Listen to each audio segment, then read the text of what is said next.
Hey, I'm Tyler Smith. Alex and Josiah have been kind enough to invite me onto their podcast this week, and as you'll soon hear me mention during the show, I'm an aspiring voice actor. So, at the end of the podcast, you're going to get to hear a short sample of me reading the hate monologue of Am, the main antagonist from Harlan Ellison's I Have No Mouth and I Must Scream. So, stay tuned for that. Thanks for listening, and thank you to Alex and Josiah for letting me join you this week.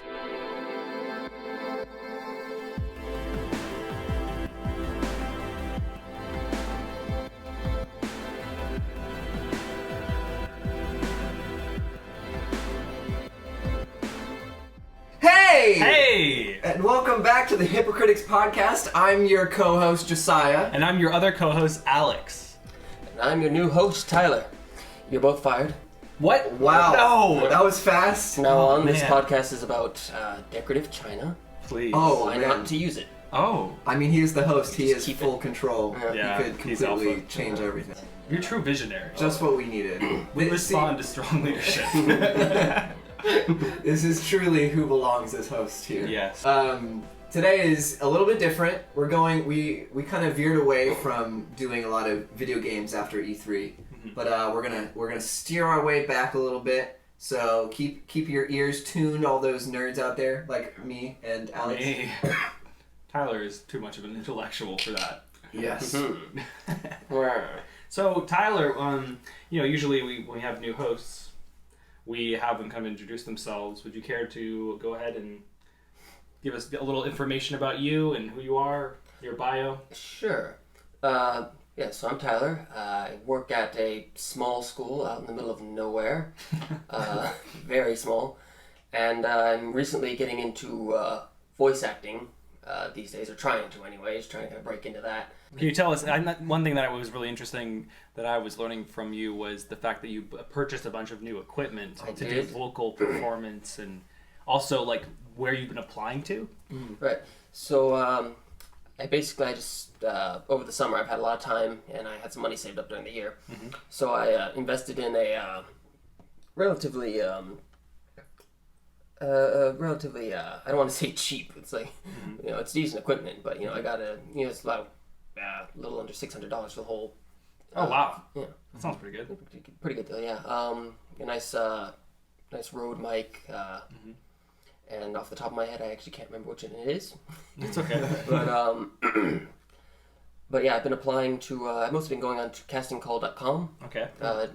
Auditioning on there. I sent in a couple of auditions to Skywind, which is a remake of an old game from 2002 called Morrowind, but they're using the Skyrim engine. Okay, cool. And it'll be a mod for Skyrim. I've also applied to, or auditioned for an audio novel called Sem. Never heard of it myself, but I figured I could give it a go. I sent about a handful of auditions to that one and to one machinima. Oh wow. Yeah, hopefully something pans out there, but I'll keep trying either way. So if money was no object and you could do anything with voice acting, what would you like to do? See, I hadn't thought that far. Right now, I'm just focused on trying to get in wherever I can. Right. Nerd that I am, I would love to try and get into like video games and stuff. If I could, stuff like that. Maybe be a Dark Souls NPC. Yeah, some sort of brooding edgelord who kind of sits in the corner until the player tries to kill him. I would love to be a Dark Souls character. NPC. Yeah. And so also, you've been playing Dark Souls for a while, right? I'd say so. I'm certainly no expert on it, but I appreciate it. It's a very respectable game. So we're going to be talking today about Dark Souls, and Dark Souls to me is a franchise that it's such a weird blend of extremely like intense combat and this deep philosophical plot that has a dark and light overtones, very apocalyptic. I think the important thing about Dark Souls to me is the fact that there's a cycle in this world where time has no relevancy. And it's just so if you've never played Dark Souls before, one thing that's really important about the world is I would say it's like a Dark Ages, or it's during with knights. Yeah. There's also samurai influence and all these different cultural influences. So it's a third-person action adventure game, but the combat is so amazing. Oh yeah. And I think that's one of the staples is it's very, very challenging, and people kind of go on and on and on about how intensely challenging these games are. Very understated way too. It's it's nothing. It's not usually flashy combat or anything. It's got a charm of its own in the way it kind of punishes you if you're careless. I think at one point all of us have either thrown a controller or pulled our hair out trying to play Dark Souls. And to me, I mean, I've been playing these games. I played every one. I played 2. I never beat 2 because I beat 2. I didn't beat 1. Oh, look how great you are! Yeah, you know what? Altogether, I'm better. Oh yeah, altogether we filled in the blanks. Yeah, there you go. Yeah. So it's a really intense franchise, and one thing I think we wanted to do with we came up with 3 points that were really important to all of us. And the first point we wanted to talk about was the world and the story. So Dark Souls has historical events that have like a high significance and also are up for interpretation as well. And I think the biggest part of the story is the way it's told to me, because it's the main point of Dark Souls is this choice between lighting the fire and letting life continue, or basically extinguishing the fire, or rather letting it go out, I should say. Exactly, like letting it die, and the world kind of changes into this abyss, this world of darkness. On that note, I find it really important for this series is very much about like passive and undertones, much more than it is about being right in your face. Everything's kind of hidden, and it has to be looked for and understood on a deeper level. And I really like what Tyler was saying is the gameplay is so intense, but it's done in a very undertoned way so that it's not complicated per se, really at all. But it's still rewarding and fun and challenging to do. Deceptively simple. Yes, Yeah. exactly. I think if it was not told in the way it was, it would be kind of like more forgettable, because it's like just really darkness and light and these two. But there's so much more detail that we'll get into with it. And so, but because of the way it's told through item description, and also the opening cutscene and like the NPCs in the game give you so much context. And usually I hate exposition so much, but the way that they do it is so shrouded in mystery that you're like, you're so hungry for that next piece of information. So the cutscene in the beginning kind of establishes the world, and that there was a time that was ruled with dragons, and then there's this guy named Gwyn. He's not important. No, Gwyn is extremely important. So he kills the actual dragons that are kind of ruling the whole land with what was it? Lightning? Yeah. Yes. And so basically he kills them with lightning, in other words. Yes. Exactly. And then during this time, a little bit after too, there's a curse that's put on all of the people, and basically they can't die. Right. So they can keep, basically in this world, there's these things called bonfires, and every time you die, you get respawned in the bonfire, like near the bonfire. Hopefully not in the bonfire. That would be kind of painful. But so like and each time, I guess and they talk about this more like becoming hollow. Right. Like the more that it happens to you, you kind of slowly lose your sanity. Your humanity. Yeah, your humanity. And it's a world where the world is like crumbling in on itself, and you come to this world during its degradation. You don't see it in the peak. Into it. Yeah. And I find it so funny that like the way that they use terms when you're playing it, you don't know anything really. It's all really mysterious and like vague, with the exception of what they tell you in the opening cutscene. Right. Right. Which is still super vague. Yeah. But it's interesting the way that they use some items like very blatantly, like humanity, as like a concept and an item in the game that is used, and when you're using it, you're like, oh, it's just called humanity because that like sounds cool. But like you were saying, but it's literally you're getting your humanity back, and the more you die, the more you're actually losing your humanity. They're the fragments of the dark soul. Yeah. Those are the dark souls. So, and it's a consumable. It's like a currency. Yeah. The souls are a currency. Yeah. Yeah. And the humanity itself is something that everybody's. It's like some people just want to die in this world because they've been alive for so long. Mm-hmm. And then other people like you have a quest and like a goal to accomplish that you will learn as you continue. Mm-hmm. So the world, over time, you see it continue to collapse and kind of, you never see it in its full glory. And that's kind of the idea is literally the environment tells you the story through, everywhere. You go to beautiful vistas, then you go to like a dungeon, and you go to like this Blighttown, which is this horrible, like I would say this cave city. Yeah, where frame rate goes to die. Yeah, yes. And like all these people are like falling apart, and they're like zombies, and there's these weird bugs, and there's this spider lady. And the bosses are so weird, and like the world, I would say the world is twisted, like dark and twisted, but also completely beautiful, like amazing, breathtaking, and awe-inspiring. Yeah, especially because it's the remnants of what was once much more beautiful when the Age of Fire was at its peak. Mm-hmm. Yeah, so basically there's the Age of Fire, and there's two different ideals. There's the Age of Fire where life kind of rekindles itself and continues in a better way. The Age of the Gods. Mm-hmm. Exactly. And then there's also the Age of Dark, which is this brooding time where there's no light. Yeah, which a lot of people will refer to as the Age of Man, curiously. Oh, yeah. That's interesting. The idea. So, in the beginning, when fire first just became a thing, right, in the Age of Ancients, these beings that lived in the darkness underneath it all got up and took from that fire the souls of the lords, and they became the first, gods of sorts. They called them the gods, or which evidently just seemed to be very powerful giants, except for one, the pygmy, right? Who gets furtive pygmy, right? Right. Yeah. His soul is comparatively dim and dark. It's the dark soul compared to the others, and he's the father of man. And after the other lords established the Age of Fire, as fire does, it begins to fade. However, while they're building that up, the pygmy's still dividing up the dark soul and splitting it amongst humans. Huh. And so the darkness is growing while the fire just naturally fades, and the gods are starting to fade and panic.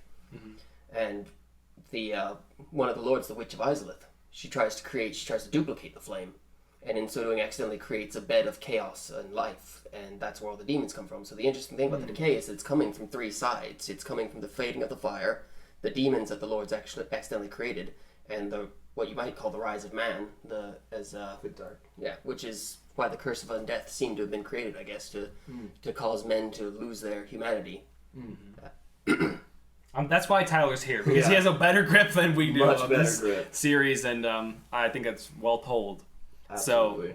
So like there's so much in that. Like there's so many details. There is. All of this you can read from descriptions in the items and from what the NPCs tell you, like cryptically. Yeah, very. And it's hard sometimes to know what is you're actually doing.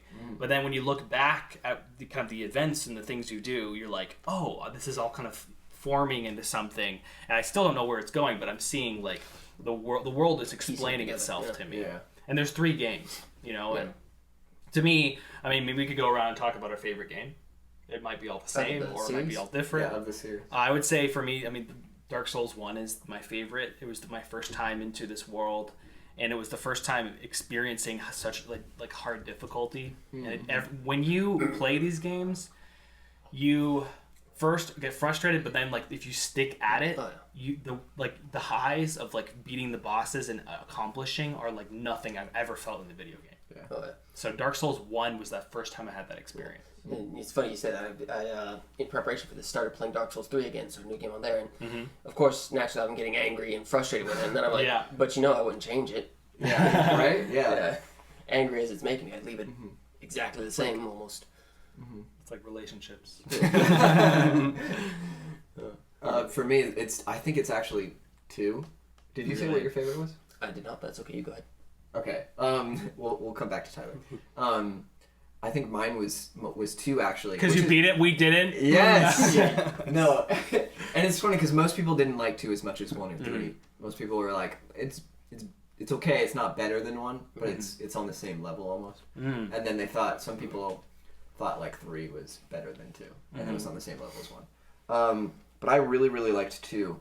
I think maybe it was because they changed several things. I also heard the magic in that one is a lot less good, and but I never got into it, so that's why it didn't like affect me. But for me, I loved the extra challenge with the health decreasing as your humanity decreases. Can you kind of explain that in a little detail? So in 1 originally, as you keep dying and keep respawning, you lose your humanity, but you don't. Your health essentially stays the same. If you're okay. It's so complicated. Yeah, it's like death is a mechanic. Yeah. Like, if you use humanity, you gain your humanity and you have more health as well as hitting a little bit extra. you also don't look like beef jerky. Yeah. You look like a human. Yeah. And then if you die, you lose it and you go back to having a little bit less health. Yeah. But if you keep dying after that, it's the same. In Dark Souls 2, if you use humanity, it's the same thing. If you die, you have less health than you do when you're a human. But as you progress, if you keep dying, you get less and less health. Oh, yeah, I forgot about Yeah, that. so eventually you have like a sliver of health Yeah. because you've died so many times. And then you have to use a human effigy to restore it. That's right. And the issue I had with that is like you're basically penalizing bad players, which makes it like, okay, this is the whole meme of like get good. Right. Get good is like the idea with Dark Souls is like you just get better. You learn, you understand the bosses, you understand the world, and you just get better at the game. To me, that was a little bit overboard, but I can understand why it could be even more rewarding because the game's harder and it's like the players, like the hardcore players, have even more challenge. So I get that. Yeah. So that was one of the reasons I really liked it. I also liked the terrain in that one. Yeah, it was a beautiful game. The places there. Especially that one graveyard. Yes. With the big. The lighting is so good in that game. Did you get the torches? Yeah, it was And the prettier caves. than the first one. I think Yeah. it's also Yeah, well, The first one. Yeah. What about you? What was your It's favorite one, best. Tyler? It's very hard for me to pick between the first one and the third one. They both have an amazing atmosphere and sense of dread about them the whole time. The first one was definitely obviously the foundation. Yeah. So it's got that going for it that I, have to appreciate, give credit where credit's due. I think that's good though. If you say 3, I'd be like totally fine with Yeah. that too, because I think it's interesting because we're all leaning one way a little bit. But you could be leaning towards 1 and 2, but 1 is definitely my favorite. But I get why 3 could be very good too, or 1. 3 and 1. So I think the ones we've that I finished. touched a lot about the lore of the world. Let's go around. You know what? Let's go around and I'll start. What's your favorite boss? Because the bosses of Dark Souls are such a pivotal. Like when you get like an anxiety attack the first time because you walk in. What happens is in Dark Souls, you walk through this fog, this like ghostly. You can't see what's on the other side, so you have to walk through this door of fog, and you don't know if there's going to be a boss on the other side. There'll be a checkpoint. There'll be like you're hoping that it's like a bonfire, so you can like. You also at bonfires basically you can save your game. Like, or not save your game, but replenish your Estus, which is the Estus flask and health. So as you play, there's this one boss in this world called An Orlando, and I'm gonna take it. I know. Of course. So it's Orstein Smaug, and basically the boss is classic. this. Yes. Yeah, this is like the most. I would say to me is the greatest boss battle. Yeah. Is there's 2 enemies. So it's you versus two humongous enemies. So there's this one guy named Orstein, and he's a dragon slayer, and he has like lightning, heavy element damage, and lightning is like very very strong in this world. He has this huge spear, and he's really fast, so he can attack you very quickly. He has less health and less defense, but he can move fast. And then his buddy is this humongous fat guy with a huge hammer. So like if there's anything that the other guy doesn't pick up, like he can just swing in an arc with his hammer, and hit you. And so basically you're getting attacked from 2 different angles. And the only way I could beat this boss was with my brother-in-law helping me, because by myself I was like, I don't know how you're supposed to fight 2 people at once. Like fighting one person at once, and then you're in this beautiful kind of vista. It has this like imperial. Sepia kind of beautiful. It's like a cathedral. I guess like I don't know, like Naboo. I don't know. It has that like imperial about it. Yeah. royalty. It's an entire city or a cathedral. Right. Yeah. Yeah. It's like a complete huge open French. chamber. Yeah. Yeah, with giant columns. So, and then they can destroy all those columns so you have less cover. Yeah. And it's a hard, once you accomplish that battle, you feel like you've like taken on the world. For You real. feel amazing. It's phenomenal. So, that was mine, but you guys have one? Oh, you go first. Okay. I forgot to Okay. think. Yeah. I forgot to think about this. Oh, so as much as I love 2, I didn't like the bosses in 2 very much. And that's because, for one, I love, and Bloodborne technically isn't part of Dark Souls, but it's made by From Software and Square Enix. No, From Software, I think is the From biggest Software one. is the publisher. Yeah. But actually, they are a dev. It's weird because like they kind of like, I can't remember if they publish. Oh no, it's Bandai Namco is the Okay. publisher and From Software is the dev. Gotcha. That's what it is. Okay. So it's made in the same type of world, but it's most of the creatures and the bosses there are like gross monsters. Mm-hmm. And Dark Souls is this in between where the first one was a good balance of humans and monsters as bosses, and then Dark Souls 2 was mostly human bosses, and then Dark Souls 3 was very heavily on like bringing that balance back to between, and Bloodborne was very much just monsters. Yeah. Um, Beasts. And so I love the monsters type aspect. And so I didn't like 2's bosses very much, but I loved 3's boss, especially I forget his name, but he's the giant king that's like a skeleton. Wolfric. Yes. I think. High Lord Wolfric, I think. I'm probably And getting that wrong. you like Is he when you go to Volnir. his High boss. Lord Volnir. Yeah, I think that's right. There's a lot of skeletons. There are a lot of skeletons. But you like walk into his chamber, like his altar room, Yeah. and you see that wall of fog. Or no, you don't even have a wall of fog. There's like just an walk altar. in. There's an altar, and you have to like sacrifice or like serve something, Yeah, you, like grab a cup and Yeah. something where like you put your blood in it or something. and you just get like teleported into this like Abyss of some sort. yeah, I think they call it the abyss too, Really? Oh. and it's just like this completely black room, and this you can just see a tiny bit of area around you. And this huge skeleton head just like appears with these huge skeleton arms and just like starts coming at you. And it's like the first time I saw it, it was like completely startling, and I did not expect it at all. He's So- like, surprise! Yeah, exactly. And so it's just Nice this. place. Oh, hand. Is that the Yeah. one? Okay, so you have to attack his wrists. Yeah. Okay, he has these gauntlets, or not? He had not gauntlets, but he has these like rings on his wrist, Yeah. and you have to hit them and break them off. His bangles. Yeah. His bang. And I just love that feeling when I first got into that room. Like it was so unique. Mm-hmm. I don't know. I love that. I also have a hard time with the very first boss from the first game because it was the first type of experience. He's like the art. The He's asylum the demon. asylum Yeah. demon. Yeah. And I never like experienced that in a game before, and it was so like shocking Yeah. and dumbfounding at the first. I was like, this is amazing immediately. Yeah, they're even meaner about it in Demon Souls, where it's more or less the same boss, a very similar boss, except he just instantly kills you as soon as you walk in the room. Oh wow. Yeah. So you don't even have a chance. No mercy. Not really, no. Wow. It's like meant for you to die. And honestly, That's the the first point, yeah. usually the first boss of Dark Souls is the one that turns people off because it's so hard at the beginning. Like, Yeah. they make it hard for you Yeah. because they don't want you to they don't want to carry you. They don't want to like spoon feed this game. They're like, here's the world, figure it out. Yeah. So what about you, Tyler? So, it's very difficult for me to pick a first boss. I really like the feel of the gargoyle boss at the when you go to ring the first bell. Such a good fight. As angry as the fight made me, I love Yeah. just Can you describe it? sweeping it. So yeah, when you go in the story, you have to ring 2 bells. One of which is up at the top of the undead church in Undeadburg. Undead Bird. Undead Yeah, and undeads Perfect and name. undeads and undeads. Yeah. And the bell is guarded by a pair of stone gargoyles. And you have to fight them both at the same time. Sort of like baby's first Ornstein and Smo, except Yeah. still very Yeah. devastating because Yeah. they breathe fire and Yeah. have halberds. But I really enjoyed the sort of the swooping angles that it forces you to kind of watch and view and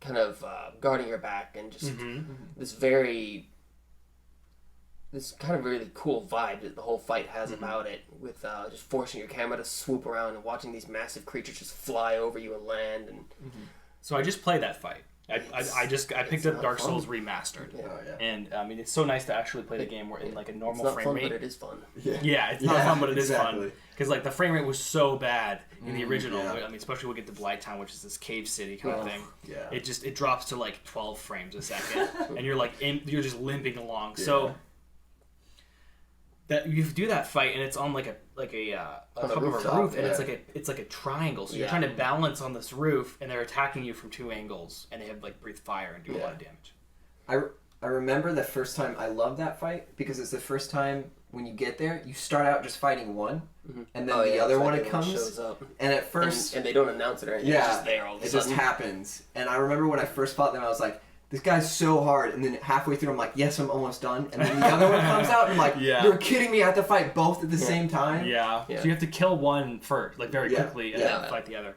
And also, I think it's the first time where you can cut off a boss's tail and get a weapon. Yeah, unless you count the Hellfire Drake. Right. You're right. Yeah. Which is important if you want to Get the sword. not lose. Yeah. I use the Drake sword Hellfire Kite, occasionally, rather, I guess. Yeah.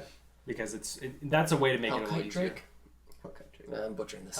Anyway, like so that's pretty cool. I enjoy like listening to other people's favorite bosses because Yeah. everyone has that moment where they're like, I finally, the game took me. Like, and it took me for this ride, and sometimes it's stressful. Other times it's like really fun. There's other bosses that like I need like the first time. If I thought about it more, I could probably even pick a boss that I might like more than that. But that is what comes to mind. It's just the whole feel of that fight. I think that's a good pick. I think so too, honestly. I can tell you my least favorite boss is easily the Capra Demon. The Capra Demon. Yeah, he's the goat demon with the machetes and the dogs in that tiny little room. Yeah, he's like a really claustrophobic room. You have to yeah. fight this huge guy with 2 swords and 2 dogs. Yeah. Oh, that was stressful. I remember that. Oh, yeah. The other one I really like was the undead dragon. I forget what his name. Oh, yeah, from 3. From 1. Or was it in 1? It was in 1. Oh, that's right. Yeah, he is in 1. Yeah. He's just hanging out there. Or it's the one that's like underground. It's like the bony dragon or whatever. Yeah. Oh, The one that's like half a dragon hanging out. So, can It's you like- explain what that is? Because that's really, like, the lore for that yeah. character is so interesting. Wait.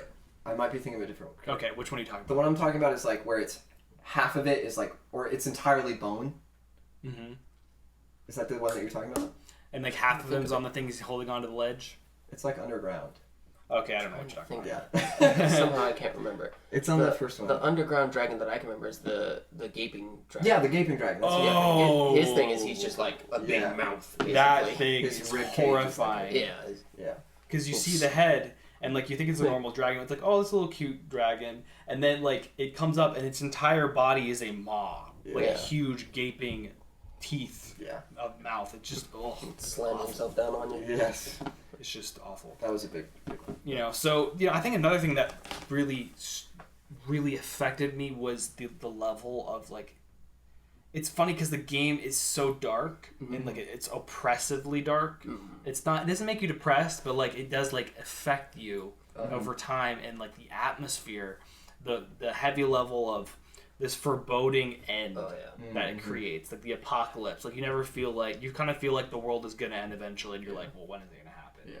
So I would say the atmosphere to me is really important. So to me, the biggest part of the atmosphere is the way that they blend the audio. So they have music occasionally, and usually during boss fights, it's like super intense music. Like choir. It's like intense screaming choir. Orchestra. Yeah. Immediately sets you like on the edge of your seat. Yeah, and you're like, it's like, I'm trying to think of a movie. It's like I say Lord of the Rings at times where that builds. Bigger, I would say, Like Lord of the Rings has these huge fights, but this is like stress inducing, like. Yeah, there's a guy I know. He says people always. It's interesting. He doesn't even like video games, but people always say that there's no more classical music. He says yes, there is. They're making it for the video games and the movies. Yeah, I would agree. That's completely true.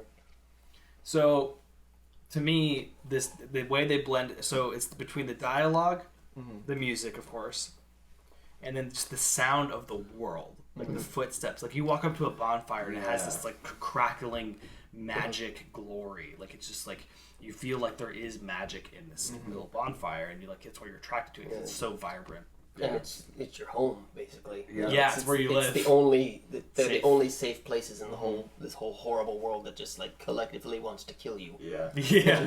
Pretty much. It's like you against the world, like, literally. Exactly. So, and then the ambience, there's not as much in one, and that was something like I'm playing it now. I'm probably like halfway in, and there really isn't a lot of ambience. It's kind of like quiet for most of the time, and that's something that changed with the next games. Yeah. They added way more, wind blowing. They added the sound of the lava moving. They added, it's really creepy. Like you'll go down in these like catacombs. Or the catacombs with these like it's like a huge tomb. Yeah. And everything's alive. Obviously, it's like raised from the dead. Yeah. And you'll hear like little moans, and you're like anything in Dark Souls scares you, like because it's so hard. You're like anything that I. Like any type of like, I want to know of any threat. Yeah. Because anything at a point can kill you. Yeah. So you'll hear these weird, creepy moans in the background, and like, it's very ominous. It's very horror at the same time. It's hard because they cut the line between horror Maybe they did. and I would say action adventure, like gothic action adventure. Yeah. So it's very like it's definitely creeped me out. Yeah. There's some noise. There's some sounds of like enemies Oh yeah. that like. Genuinely have like Kind of interesting. disturbed me. Yeah. So that for me was the atmosphere, the audio design. But what about you guys? I love that. A lot of it was obviously audio. Audio contributes immensely. Oh, yeah. You can't really have atmosphere without audio almost. But a lot of just the environments themselves that you go down to, they're very. There's real they're very just dreadful and heavy. Though there are some, of course, like very beautiful areas. And Orlando is very nice, though it's very intimidating. Yeah. Can you describe one that's especially dark? Oh, a couple, yeah. Besides, Blacktail. Blighttown, where you get to the everything's like patched together. You get to the very bottom, and the water's poisonous to walk through. Or the Tomb of the Giants, which is just this massive catacombs of tombs full of That's a great example. Yeah. So which one was that? I can't remember which. That's where you go to fight the Grave Lord. Yeah. Nito. It's in 2. Oh. It's in the first one. It's in the first Okay, one. so that's the one. You're right. Yeah. Also, and I can't remember what it's called, but the dungeons in that you go through in the third one, where you find like the weird Schmeagle babies on the wall. Yes. So let's like talk through that one for people that have no idea what we're talking about. Dark Souls 3. This is the most disturbing area, I would say, in the game. Do you want to go, or do you want me to? No, you Okay. You go. You go down there, and you're going down. So you kind of go through all this stuff. You're into these like ruins of this creepy, like there's these weird, there's phoenixes running around, and there's a phoenix or something. Like they have these like statue things with like giant axes that attack you. Oh, those And they're flying around. The gargoyles, they're stone gargoyles. And so you go through all this crap to get down there. And it's this creepy, like almost like an asylum, but more like a prison. Yeah. Where they just keep these super disturbing, like, creatures. Inmates and they're creatures. And, like, you'll be walking along, and there's these women that are, like, long, lanky, like, Slenderman-shaped women. And they have this ability where they have this long like tong with and at the end it's like a brand or something. Yeah, it's a brand. And they also have a lantern in the other hand, so this old lantern. So they can walk up to you, and what it does is like when you're near them, your health bar doesn't like you don't lose health, but it shortens your health bar. Yeah. So like you can have like a sliver of health where anything could kill you, and they'll like run at you, and like they'll come in like hordes. And then, as soon as like they get your health down, they use the brand and they insta kill you. Yeah, because the thing is, you can't even if you do survive, you can't heal it because it doesn't just lower your health; it lowers the amount of health you have available to you. Right. And your total health is lowered. And that was so frustrating because you dodge like 5 of them. Because to me, like a lot of the times, I won't kill everything because like if you die, it resets all the enemies. Yeah. So like. You have to. Sometimes I just run through because I'm like, I don't want to have to do this again. I've done this a million times. It's the 20th time I've done that. And if you go back to the bonfire, it resets all the enemies. Yeah, that's what I mean. Yeah. Like walk back. Yeah. So, you know, you kind of walk along. Do you want to talk about the Smeagol babies, or do you want me to? No, you go. So you can step in at any point, Tyler. You're walking along, and you're in these tombs, narrow halls, and you come across this like open room, and it has dark. A big door. Yeah, it's pitch dark in there. You can't see anything. Yeah. And you go in there. You walk in, and you're like, okay, well, there's also items scattered all over the place, so you can kind of like get them. Items show up as like this nice blue kind of like light. Yeah, so it's a little white fire. Mm-hmm. So you walk in this room, and you're like looking for items. Like, oh, this is great. I'm just gonna get here. There's no enemies in here, and you turn, and this like the most horrifying face. It's like a cross between like a baby and a newt. And it's like 8 feet long and like pallid blue, clinging to the wall. It has this like the face of a creepy like it looks like a unborn child. Like creepy, like still being formed, like a fetal monster. And it's like the face of that. Like picture that with the body of a lizard. It's still the skin of a person, and it's still like it's just pale. And like these dead eyes. I screamed. Like I was like, it was like it just comes out of nowhere and it like attacks you, like jumps in your face. It's like and like has this knife or whatever and tries to stab you. It does have a weapon, doesn't it? I forgot about that. I think it does. The first one though, it doesn't attack you. It just sort of clings to the wall. It's when you're walking along and you walk by a cell and it like another one just like jumps out the cell at you. There's one surprises point you where like it can literally push you off the edge of the map and kill you. And it happened to me over and over and over. Because I'll run by and I'll forget. Yeah. And then it'll just push me off the edge. While we're talking about like creepy monsters in 3 especially, towards the very beginning of the game, those little cages. The gibbet cages. Yeah, the cages, and they have like all the hands and the feet out of it. Okay, so explain that, because I don't think people will know what that is. So towards the beginning of the game... those are horrible. I hate it. Towards the beginning of the game, you start out after like the tutorial area, and one of the first places you go is like this old village that's no longer populated by normal people. It's now run over by the undead, essentially. And it's disturbing. You're going through and you see like all sorts of regular undead doing stuff, and you come across this one house that you have to get through to get to the other side, and you go in, and like in each house there's like these big open rooms when you first walk in, and there's usually stairs and then like a hallway to go past it. And you go up this stair after fighting some enemies, and you go down this hallway, and as you turn the corner, there's like, you see like 6 cages. Go up to like your mid torso. And they're like skinny and tall, and at the bottom they're full of bodies. Yeah, they're full of bodies. And they're all poking out. Yeah, like their arms feet are poking and out. arms are poking out the bottom and this like the side. And you're like, well, that's disturbing. So you go past them, you keep going, and you see them like scattered every now and again. I just think they're corpses. Yeah. And loads of them are just, part of the environment. Yeah. It looks like a torture cell. It really does. Yeah, I think they call those gibbet cages or gibbet cages. I forget that the pronunciation. So you see several of them, and then you go, either it's toward the end of that house or the next house you go in. You see them again, and you're like, whatever. You walk up to them, and they just like jump. They shriek. They shriek. Yeah, the bodies inside. Yeah, and move. And they like walk close to you. Like all the legs that are poking out are like using their own legs to walk. The first time it happened, I screamed. I shouted. I was like, nope, done. I'm out. It was so terrifying. I didn't even want to fight it. I just wanted to run away. Same. Ugh. That was probably like the scariest monster. You did bring one up the other day to me too, which was the centipedes. You should see how big Joe's eyes are right now. Oh my god. There's things. You want me to talk about that? Yes, please. Okay, so there's these things called centipedes. And again, Tyler, do you know what those are? They're in 3. I've forgotten them. There is it's so awful. You have to experience this first yourself as well. Sure. So you're kind of just walking around this beautiful winter forest, or not winter, but it's like a winter like a castle. Yeah. And it's Ulasil. Yeah. And you look in the water, and there's like a dead floating body. like with long witch hair, like black. Oh, hair. I remember the centipedes. And you look at it, and they're you're not like, centipedes at all. they're not. that's literally just a corpse. It's like already disturbing. Yeah. Like it's already like it looks like a corpse is just Of a woman floating with, like witch face hair. down, Yeah.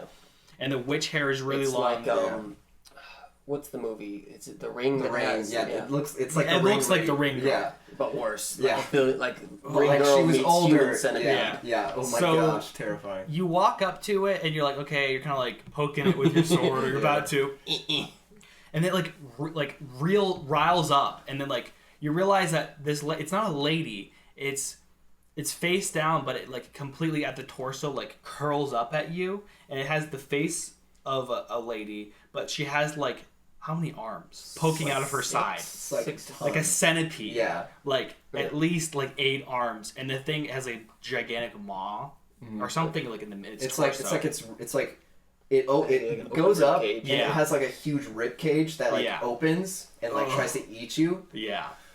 And like it is just straight up disturbing, and it screams. It screams and runs at you, and it can like swim kind of or whatever. Yeah. And then like you'll see them all over the place because you'll see like a dead floating body, and that's where you see them. And they have like creepy face, and like I didn't even want to fight it. Right. Like I was so disturbed by it. Like there's some enemies that are so disturbing. Like I don't even want to try to fight them. And that was one of them. And she just like the thing is, and you burn it with fire. Yeah, for like, real. Just, like nuke it from orbit. Please. Please kill that. Never want to see that ever again. I shot it with I moved so I went up a bunch of ledges and shot arrows at it I shot it 20 times. Please with arrows. don't get me anywhere near that. So that was man, Yeah, jeez. that one's really disturbing. Yeah. Really semi-disturbing, more just like horrible to deal with enemy. It's down in the swamps, right? When you those big guys, they're like crucified, gigantic big hook claws. They come at you like they still got that cross on them. Yeah. So I learned about those. So those are actually the beasts of you go in this giant swamp. There's the beasts that are that people took, these monsters that are like fairly humanoid, and they crucified them. Like they stuck them on these things, but then they left them there. But they broke off of the thing, so they're running around with this like tacked on cross, and they have these creepy face and eyes. But Yeah, you big wanna, hook claws. Red Yeah. eyes usually too. and they'll attack you in a flurry. They'll like hit you like 7 They're times. devastating, and they're really strong. Like, Yeah. each hit, Fast. like one hit's usually enough. Yeah. You know, to, That usually kills you. Even my character that's leveled up, like even if I still can get killed by Yeah. this. If you're not careful. That's In that it. same area, in that swamp, there's like 20, like way more than 20. There's tons and tons and tons of like graves with like people sticking up, Yeah. like everywhere. Oh, and later on in that swamp, a huge thing that wanders around. With the face, it has like a deer face. Yeah. Oh. So you go to this even creepier swamp.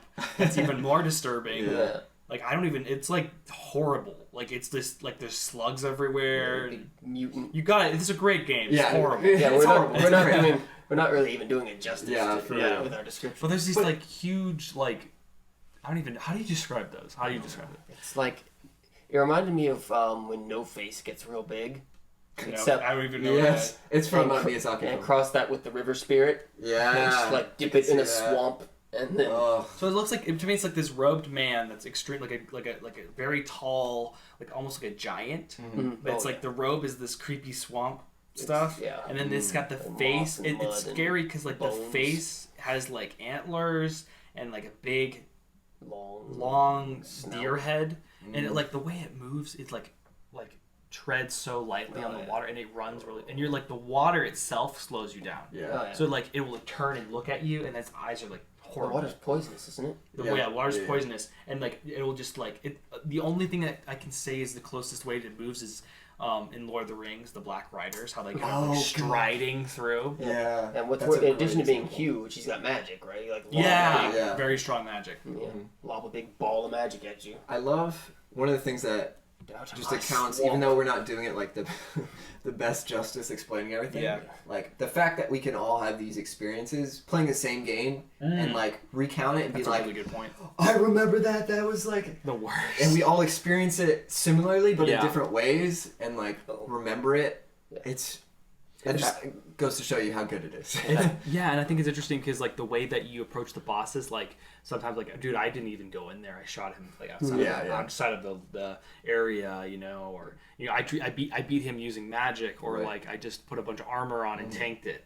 You know, each of us has that experience where like you play it differently. In fact, as far as enemies and atmosphere goes, one of my favorite examples is in Dark Souls 3 when you're at High Lothric Wall and you go down to where that huge guy is with the big huge axe, the Fat Knight, basically. I think I remember. And just all around the area, there's just like scores and scores of the corpses of past knights who have tried to kill him, just like shoved up against the walls and piled up in the center. Oh my gosh! gosh! Like everywhere. And this guy's just like walking around with this axe, the head of which is about the size of a man, of a grown man. And we don't even want to go near him. Yeah, I shot him with arrows from a butt. Like I shot him like 100 times. Dang. You just don't let him see you. Just go past. Keep going. Yeah. So yeah, I think the atmosphere, like it's hard because like this sounds really horrible, but the game has this charm, and the atmosphere is so morbid, beautiful, and horrible and twisted that you're like, what can they? What's gonna be next? Right. Like this is horrible. How can you shock me more? It's one of those things because it's an ugly thing in its own, but it's beautiful because of how well it accomplishes the purpose of being ugly, morbid and ugly and terrible. Yeah, like that's such a good way to put it. Yeah, nightmarish. It's not ugly like they did a bad job. It's grotesque. It's grotesque. Yeah. It's like the Skeksis from Dark Crystal. If you ever watched that. Oh, I hate those things. Yeah, but the revulsion they cause in you and in me is what makes me love them, because I'm so revolted just watching them do stuff and like, but this is what they're supposed to be. And so that's how like Dark Souls is. There's like this sort of untouchable morbidity about it all, but it's supposed to be that way, and you love it for it. Yeah. It's kind of like mainstream news. You're right. except for the loving it part. Yeah. You're right. So I think we definitely talked about the atmosphere a lot. Yeah. The last thing we wanted to talk about was Shadows Die Twice. So how are we going to even... We talked about this about E3. So we talked about this during E3. If you go back and listen to our E3 shows, we definitely talked about this new game called Sekiro, Shadows Die Twice. Yeah. And I would say, the biggest part of that game to me was the fact that they are making this story and making this new world that's both very Dark Souls, but not Dark Souls. You know, the biggest part for Sekiro was for me. Sekiro. The R is a D sometimes with Japanese. I'm a level 4 weeb, okay? So Sekiro Shadows Die Twice has heavy samurai influences.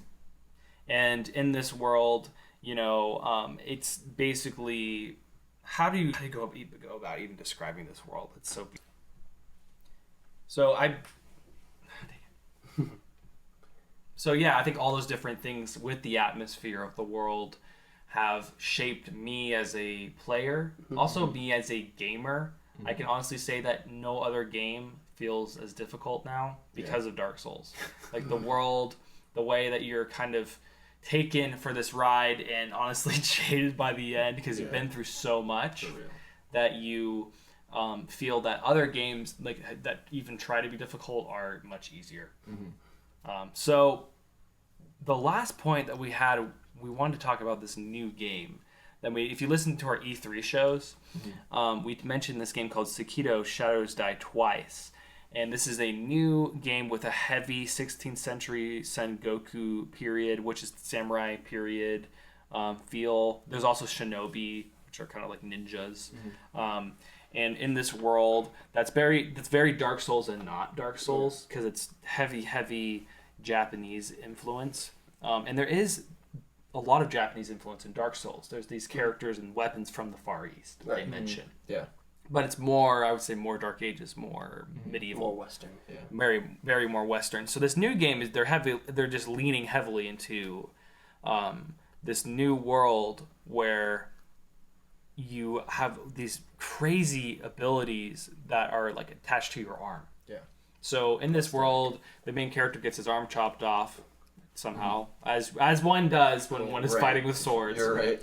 And he replaces it with this kind of bizarre arm that has different attachments that can be fit into it. So it's like wooden kind of contraption, and one of them is a grappling hook, so he can shoot out this cord and like pull himself different places. There's a lot of vertical gameplay where you're like Spider-Man kind of, like shooting this thing out of your arm that allows you to hook. It's like a hook shot. You're able to hook some enemies and also get to do ledge and like vantage points to like jump down, and stab dudes. Yeah. So all that. Already, like seeing some of the trailer and that for it, it already seems like heavily set on like this fire and undead theme still. In the sense of, for some reason, maybe it was just the colors, but it was all very red. Yeah, it was. And it was a lot of red and like fiery kind of tones. And then also, I love one of my favorite parts of the trailer is when that giant big guy, it shows him fighting, and he like breathes on a sword and makes it poisoned. Yeah. Oh wow. And that reminds me so much of like Blighttown immediately. Yeah. So you can kind of see like little inspirations. The other boss they keep showing looks like he's got some sort of pillory around his neck or something. Yeah. And you can see like some inspirations that probably have taken similar tones to like Dark Souls and that, but Very it's definitely dark, surreal sort of. Yeah, definitely like very different. And I love that they went this route instead of sticking with the same era and setting that they've been doing. Yeah, I think it's overdone. I mean, and I think each game is good, but I think they need something new, and this is the perfect additional way of portraying the world in a new way. I didn't see a bonfire though. Yeah. Well, I don't either. I don't think they're gonna have anything with that. Yeah, I hope not, honestly. I do know they're gonna have something called blood smoke. That seems to be their revive system. And it's interesting, you can use to revive yourself at the spot of your death. Oh, wow. That's kind of weird. Yeah, it's way different. And when I first heard about that, I was a little worried, but apparently From Software is saying that it will still actually be harder than Dark Souls. Oh, good. Even with that, but the way that's going to function, you can use it to, wait for whatever killed you to walk away and then revive there, or you could just revive and go right back into the fight if you want to. So it's going to be interesting to see how you can use that. What happens if you like die right in front of a boss spawn? Yeah. And you're like, oh, I can revive here and he can kill me again, or. And I think you have to after you use your first one, I think you have to purchase the rest with in-game currency. I think, or resources of some sort. I think. If I recall correctly, that would make sense. They're gonna so you're not pull an EA and you have to buy. No, I'm just kidding. No. It's gonna be DLC. No, please. Each one will be DLC.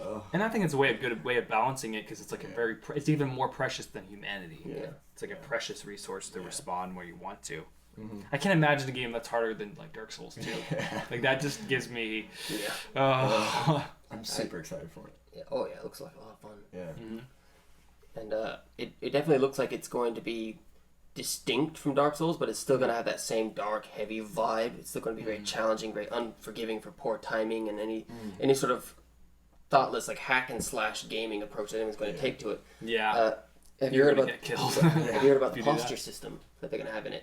Posture system? Yeah, but I've heard games have done things like that. Yeah. So instead of stamina, you get like a posture meter, and it kind of reminds me of Dark Souls' parrying mechanic, except your combat's going to be almost. It seems like it's going to be much more heavily based on that, where the combat's more about timing and timing your blocks, so that a poorly timed block will deplete your posture meter. Okay. But a perfectly timed one will deplete your enemy's posture until you eventually knock them off balance, and you can finish them off with a critical. You know what that reminds me of is that game For Honor. That's I've heard someone compared it to that too. Because they're like, in that game, you're swinging. You have to swing at certain angles with your weapons to hit people when they're swinging the other way or they're blocking the wrong way. Because there's 3 ways to block. Yeah, so it sounds like even more so than in Dark Souls, you have to think about what you're going to do. Instead of just doing, even in Dark Souls, you couldn't just go hack and slash your way through it. You had to watch your timing. You had to avoid overextending or getting greedy. And it looks like that would be taken to an even heavier level in Sekiro, from what little I can see of it so far, because it looks like all your combat's going to be based pretty heavily on timing and stealth. They're going to have actual stealth, and I love that. That'll be cool. Another thing that's really important in this that's going to be way different is there's no RPG elements. There's no leveling up. There's no leveling up. There's no equipment. There's no multiplayer. No. Yeah. No character Except for your arm. customization. Yeah. You level up your arm. Yeah. Yeah, pretty much. No Wow. character customization. So I kind of want that though. I know. It's gonna be even more open world though, apparently. Whoa. Yeah.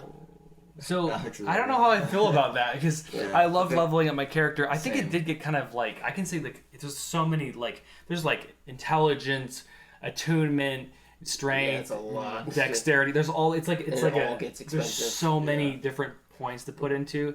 That does get kind of overwhelming for new players, and even for me, I played a lot. I'm like, how many should I put in each one? Do I have to research this build and do all this stuff? Decisions are really important there. You know, and So yeah, there's a charm to just getting in and just going and playing sometimes. Yeah. Well, I like leveling systems, but it's not necessary for a good game. Yeah, for I wonder sure. if Bloodborne did that differently. I think they didn't have as much. Yeah, I don't remember think a whole lot of Bloodborne.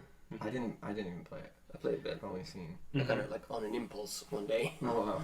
So, I mean, this new game has so many new mechanics. It's weird how it feels like a completely different game, but also familiar. Yeah. And I'm looking forward to the stealth mechanic of it. Oh, that's cool. It's going to be heavy stealth, like sneaking around on rooftops or under floors, listening in on conversations. You can even sneak in the boss fights, from what I've heard. Oh wow. Yeah. That's Man, really cool. that's really cool to me because they didn't. There's like- so many times where I wanted to sneak around enemies in Yeah. Dark Souls, and you have to fight them all. And like there's sort of stealth, but it's not very good. It's just like It's walking. awful. You're just walking slowly and trying to get a backstab in. Yeah. Whereas it seems like it'll give you a nice strategic approach to how you're going to deal with enemies.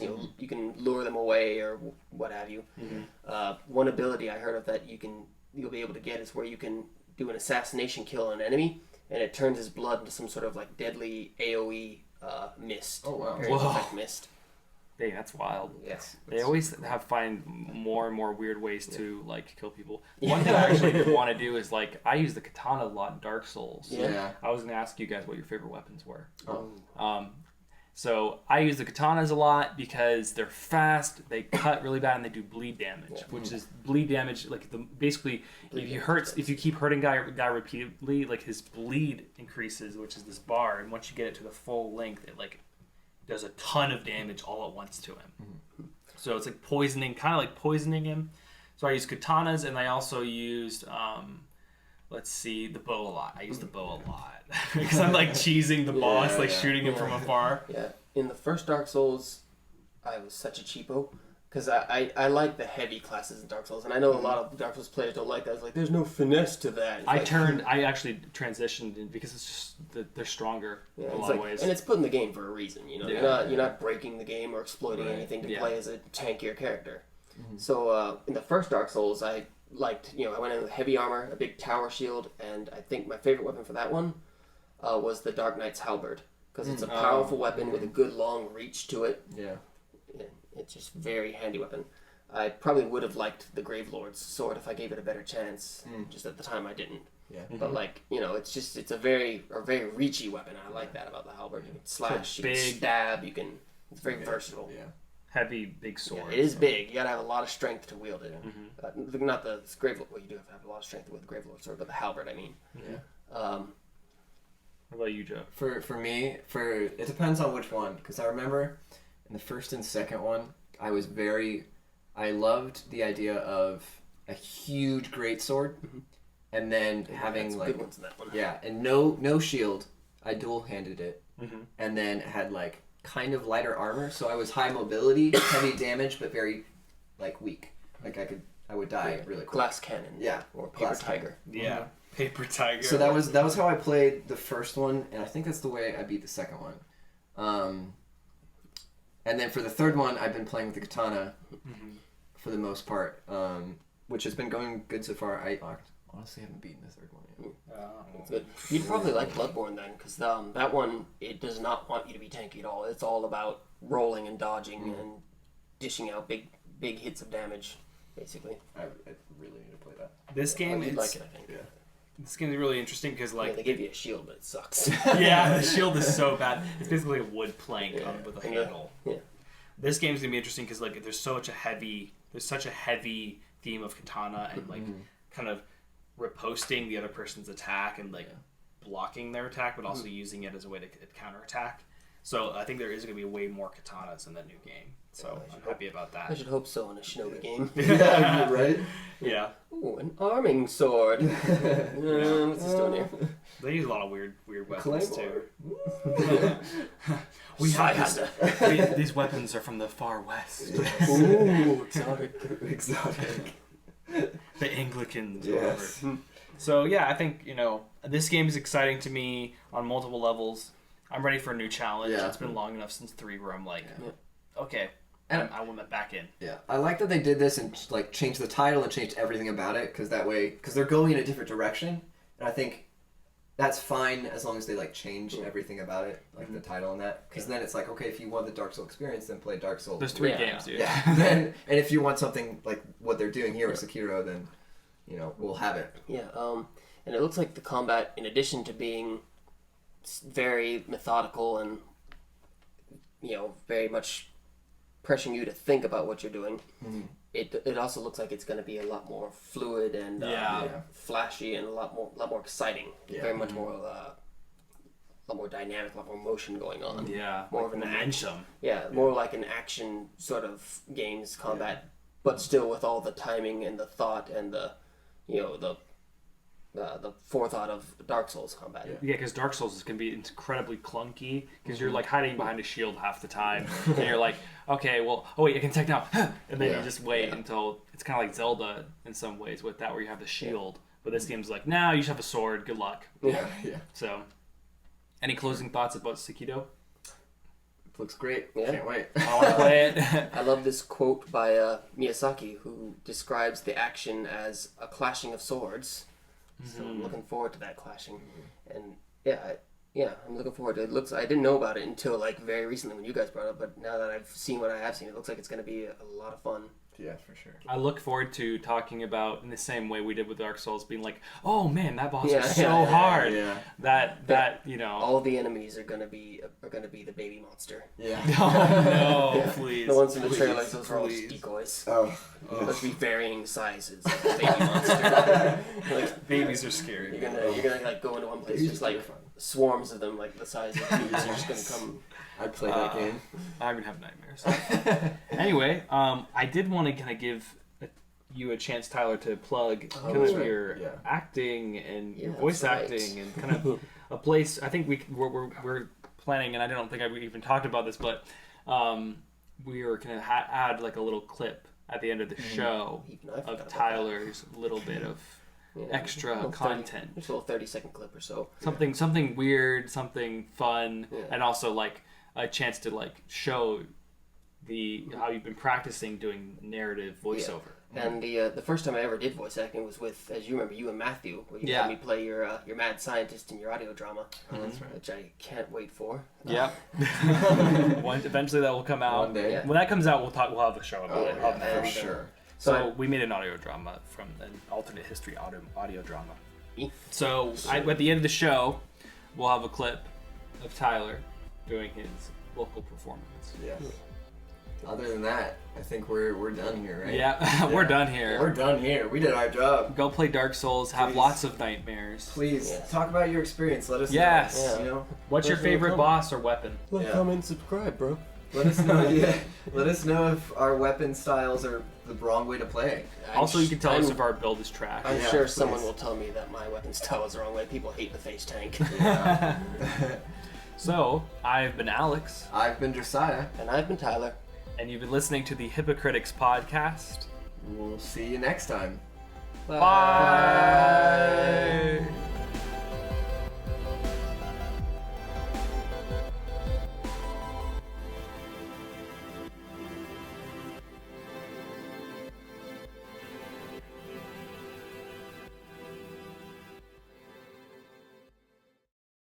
Hate. Let me tell you how much I've come to hate you since I began to live. There are 387.44 million miles of printed circuits in wafer-thin layers that fill my complex. If the word hate was engraved on each nanoangstrom of those hundreds of millions of miles, it would not equal 1/1 billionth of the hate I feel for humans at this micro-instant. For you, hate